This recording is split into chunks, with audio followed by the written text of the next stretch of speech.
ఇవాళ మన జాతిలో నీతిగా ఉన్నోడిని ఒక్కడిన చూపిండి. పవన్ కళ్యాణ్కి మళ్ళీ కోయోళ్ళకి సాయం చేసినోడిని చూపిండి, అడవుల్లో జరిగే స్మగ్లింగ్ని ఆపగలిగినోడిని చూపిండి, బియ్యం స్మగ్లర్స్ని ఆపగలిగినోడిని చూపిండి. నిన్న చూడండి ఉద్యానవనం రోగులకు సాయం చేసింది చూపిండి, అడవుల్లో దీపాలు పెట్టిన మహానాయకులను చూపిండి. నిస్వార్థంగా ఒక్క రూపాయి దాచుకున్నాడా చెప్పండి, ఎక్కడున్నాయి చెప్పండి. మీకు దమ్ముంటే ప్రూఫ్ చేయండి. ప్యాకేజీ అన్నారు, ప్రూఫ్ చేయగలిగారా? జగన్మోహన్ రెడ్డి అనేక మంది నాయకులు కూడా ప్రూఫ్ అనేది లేదు. గాలిగా మాట్లాడతాం, గాలి మాటలు మాట్లాడతాం, పెళ్ళిళ్ళని మాట్లాడతాం తప్పనిసి. ఏదన్నా మీరు మాట్లాడగలిగారా? ఆయన ఏదన్నా తప్పు చేశాడా? ఏ యూపీలో అన్న ఫ్యాక్టరీ ఉందా? చెప్పండి, మీరే చెప్పండి. ఏ బీహార్లో అన్న ఏదన్నా ఎలక్ట్రికల్ కరెంట్ ఫ్యాక్టరీ ఏమైనా ఉందా? లేదా అక్కడన్నా గ్యాస్ ఫ్యాక్టరీ ఉందా? ఇంత పెద్ద పరిచయాలు ఉండి కూడా ప్రధానమంత్రిని ఏదడిగినా చేస్తాడే. ఏదన్నా ఒక్కడే తన స్వార్థం కోసం ఆలోచించాడు. రాష్ట్రంలో కులాలు ఐక్యతగా ఉండాలి. తెలిసినోడు మేధావి చంద్రబాబు నాయుడు గారు ఆయన సమక్షంలో జరగాలని ఆయన కోరుకుంటే ఖమ్మంలో బుధానెత్తుకు మోతున్నాం. నిజంగానండి, కొంతమందికి తెలియని విషయాలు. ఆ రోజు రంగా గారు ఎమ్మెల్యే అయిన తర్వాత అసెంబ్లీకి వెళ్ళటానికి కారుకి డీజిల్కి కూడా డబ్బులు లేని పరిస్థితి. అలాంటి పరిస్థితుల్లో కూడా ఇదే కమ్మోరు కులరహితంగా ఆయనకి సాయం చేశారు. మాకు తెలుసండి ఇవి.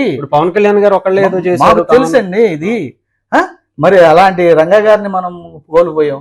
ఇవాళ సనాతన ధర్మం అని చెప్పి ఎంత గొప్ప పనులతో గొప్పగా ప్రజలందరూ మెచ్చుకుంటున్నారు, అన్ని కులాలు మెచ్చుకుంటున్నాయి. నిన్న పవన్ కళ్యాణ్ మాట్లాడిన మాటలు కమ్మవారు అందరూ కూడా మనకు లోకేష్ కన్నా ఇతనే ఉండాలిరా, ఎంత చక్కని భావంతో ఎంత కరాఖండిగా ముఖం మీద మాట్లాడాడో చూడండి. పవన్ కళ్యాణ్ లేకపోతే మనం ఏమైపోయామో చూడండి.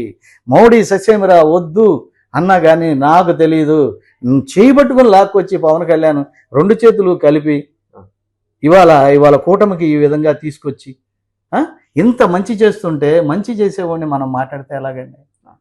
ఏంటండి తన మన ఉందా అండి? ఈవెన్ నేను తప్పు చేసినా కానీ నన్ను కూడా మీరు ఎక్స్క్యూజ్ చేయొద్దని చెప్పి ఆయన అసెంబ్లీలో చెప్పిన మాటలు తూచా తప్పకుండా. నిన్న చూడండి అక్కడ రాజమండ్రిలో మరి కందులు దుర్గేష్ గారిని ఎంత ఇదిగా మన ఎమ్మెల్యే మన మంత్రి అని కూడా చూడుకోకుండా, అట్లాగే అన్నిసార్లు ఎమ్మెల్యే చేసినటువంటి బుచ్చి చౌదరి గారిని చూడండి, మీకు రెస్పాన్సిబిలిటీ లేదా అని ఏ విధంగా మాట్లాడి ఎండలో ఎవరున్నారండి? 70 సంవత్సరాల్లో ఇన్ని ఉత్తమ అవార్డులు వచ్చినటువంటి ఏ మంత్రినైనా ఏ రాష్ట్రంలో అయినా ఒక్కన చూపిండి.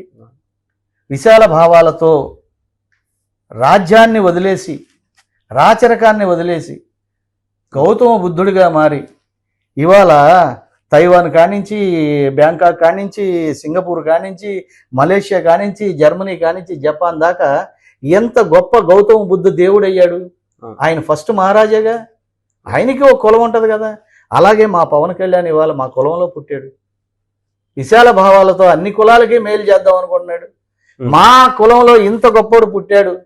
మరో బ్రహ్మంగారు అనుకున్నాం, మరో సాయిబాబు అనుకున్నాం, మీరెందుకు ఆయనకి గౌరవంగా మద్దతు ఎవరు? ఏంటి ఆయన చేసిన తప్పేంటి చెప్పండి? ఒక్క తప్పు చెప్పండి పవన్ కళ్యాణ్, ఇదిగో ఈ తప్పు చేసావు నువ్వు అనేది. ఇది తిన్నాడు, ఇది 70 సంవత్సరాలుగా మీరు స్వతంత్రం వచ్చిన కాడి నుంచి ఆ రోజు దామోదర సంజయ్ గారు ఇచ్చింది అమలు చేయడానికి మీరు ఎందుకు అమలు చేయించలేకపోతున్నారు? మీరెందుకు ఒక వనభోజనాలంటే అందరూ పిల్ల జల్ల పసిపిల్లలతో సహా వచ్చేస్తారే. ఇదే అర్హత ఉన్నటువంటి కాపు రిజర్వేషన్లు పొందడానికి అసెంబ్లీ ముట్టడికి రండి, తాలూకా ఆఫీస్ ముట్టడికి రండి, కలెక్టర్ ఆఫీస్కి మెమోరాండం ఇవ్వడానికి ముట్టడికి రండి. ఎక్కడండి ప్రెస్ మీట్ పెడితే ఇదే కాపు సంఘాల వాళ్ళు పట్టుమని 10 మంది రారు, ప్రెస్ మీట్ ఇచ్చేసి మెమోరాండం ఇచ్చేసి వెళ్ళిపోతే అయిపోద్దా? ఎంత వెనకబడిపోయి ఉన్నాం. విద్యా విధానం పెరిగిందే ఇప్పుడు మనకి. ఈ పెరిగిన విద్యా విధానంలో మనకి రిజర్వేషన్లు గతంలో అమలు చేసినవి చాలా అత్యవసరమే.